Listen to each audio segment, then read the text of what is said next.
Warren Buffett says The Intelligent Investor is the best book on investing ever written. And he literally said reading this book at 19 changed his whole life. When I read it, it kind of changed how I see money forever too. Because this book doesn't teach you how to predict the market. It won't sell you some secret formula to get rich overnight. What it really teaches is how to think about money, investing, and risk in a way that keeps you safe and helps you actually build wealth long term. And today I'm breaking down the 5 biggest takeaways from it, the ones that will save you from a lot of pain, help you avoid dumb mistakes, and finally show you what it really means to invest intelligently. Takeaway number 1, Mr. Market. Let's kick this off with probably my favorite idea in the whole book, and it's the one most people screw up the worst. Imagine you own a small local coffee shop. Nothing fancy, but it makes good money, regular customers, steady profits. You love it. Now, every single morning, this weird neighbor, let's call him Mr. Market, comes rushing in with a wild new offer to buy your coffee shop. Day 1, he storms in. "I'll give you $1 million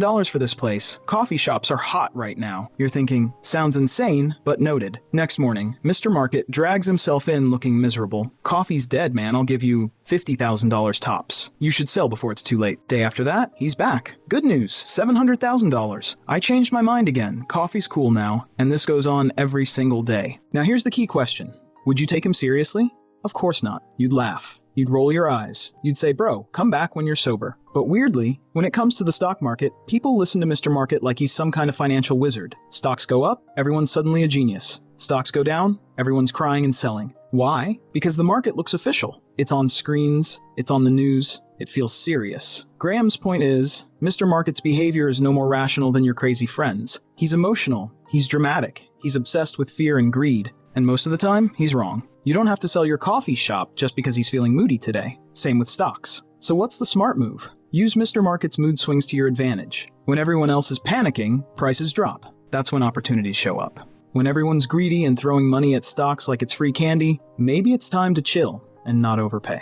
Think about this. During the 2020 crash, great companies like Microsoft, Apple, and Amazon got way cheaper. Not because they suddenly became bad businesses, but because Mr. Market was having a meltdown. The people who understood this principle didn't panic. They saw an opportunity. This is what Graham means when he says, "The market is there to serve you, not to instruct you." Your job isn't to predict where prices go next week. Your job is to understand the value of what you own and act only when it makes sense. That's how you win long term. Not by trying to time every move, but by knowing when to sit tight and when to take advantage.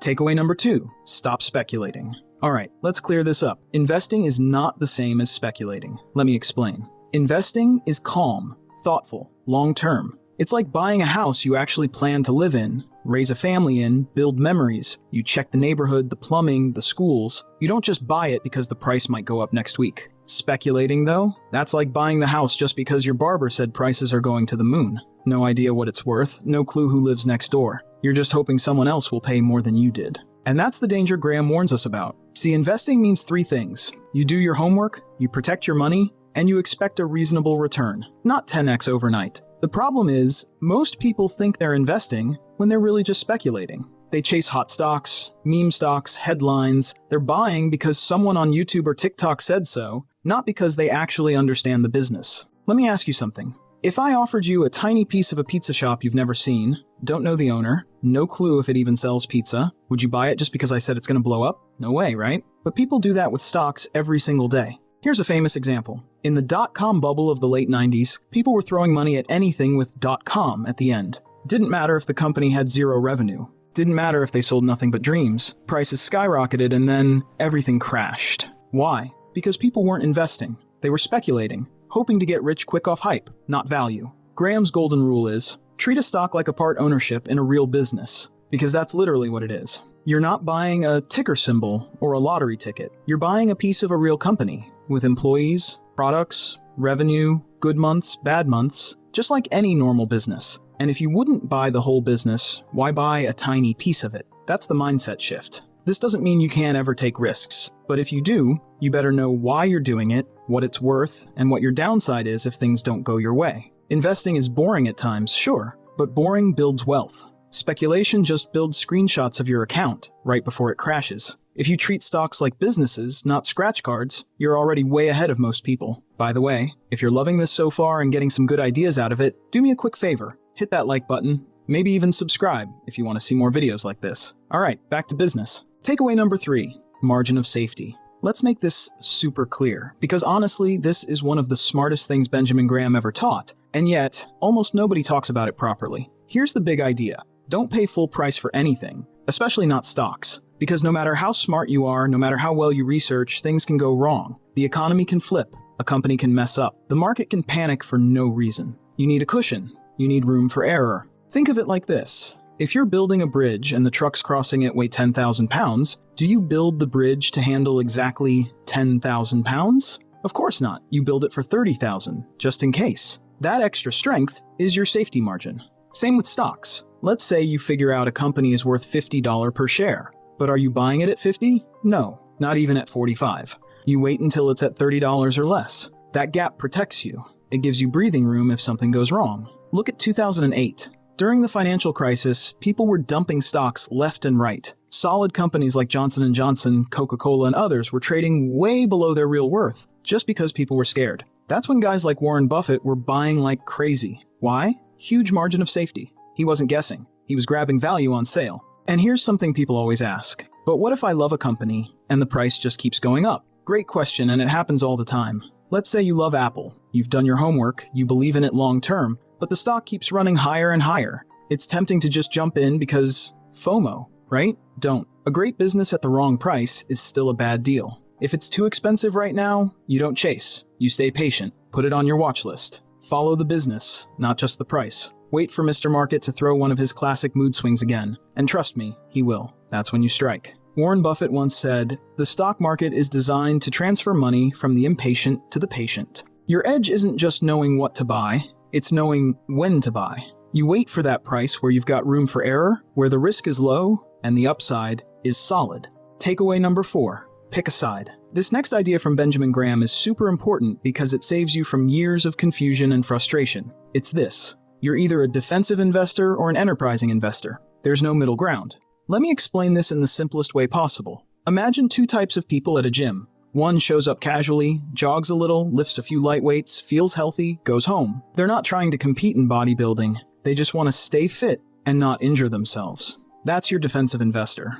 The other person? They've got a plan, a coach, a meal prep routine, supplements. They track every workout. They want results, they want gains, and they're putting in serious time. That's your enterprising investor. Both are fine. Both are smart, as long as you know which one you are. If you're defensive, here's what that looks like. You don't chase stocks. You don't time the market. You don't treat CNBC like breaking news. You buy broad, boring, beautiful index funds like the S&P 500. Maybe sprinkle in bonds depending on your age. You invest consistently every month, whether the market's up, down, or sideways. That's dollar cost averaging. You check your portfolio once a year, rebalance if needed, and then you let compounding do its magic. This is how most people win long term. But if you're wired differently, if you love digging into businesses, reading financial statements for fun, hunting for undervalued stocks like a financial detective, then cool, go enterprising. That's what Warren Buffett used to do when he was younger. But know this, it's work, serious work, and it's not for most people. Graham was super clear on this. If you don't have the time, skill, or interest to research properly, be defensive.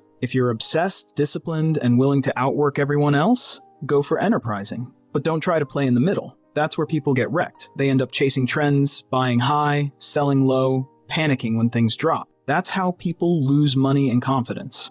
Takeaway number 5, emotional discipline. Let's talk about the part no one wants to admit. Your emotions are probably your biggest enemy when it comes to investing. Benjamin Graham was very, very clear about this. He said the difference between successful investors and broke ones isn't intelligence, it's emotional discipline. We've all seen this happen, right? The market drops 5% and suddenly everyone's acting like it's the end of the world. People start panic selling. Oh no, my stocks are down. Buddy, they were up 40% last year. Chill. Or the opposite. Some random stock explodes overnight. Everyone's making memes, flexing screenshots on Twitter. What happens? Greed kicks in. FOMO takes over. You think maybe I should YOLO into this too. Look at history. Markets crash, rebound, crash again. Take the dot-com bubble in 1999, or 2008 financial crisis, or 2020. Some people panicked, sold everything. Some stayed chill, kept buying great businesses, ignored the noise. Guess who came out richer a year later? It's not about predicting the future. It's about keeping your head when everyone else is losing theirs. Because here's the truth. Markets will go up, markets will go down. Sometimes for reasons that make no sense at all.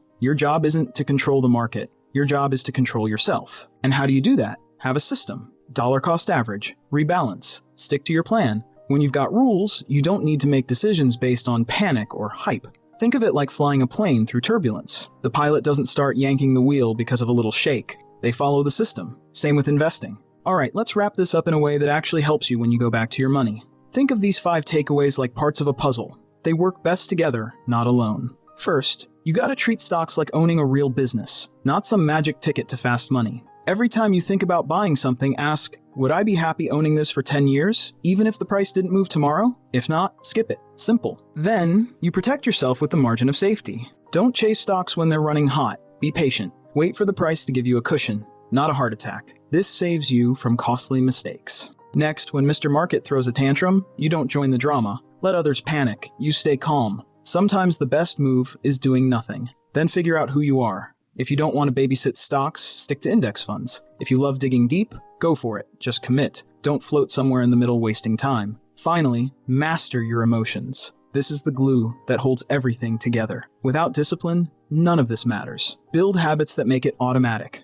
Dollar cost averaging, rebalancing, and ignoring the noise. If you use these together, they protect you from yourself, from hype, and from market madness. That's how this becomes practical. And hey, this book is a monster. What we just covered, that's barely scratching the surface. There's so much more inside. So if you want me to break down more lessons from this book, if you want a part 2 where we dive even deeper, drop a comment below and let me know. Like the video if this helped, and I'll see you in the next one.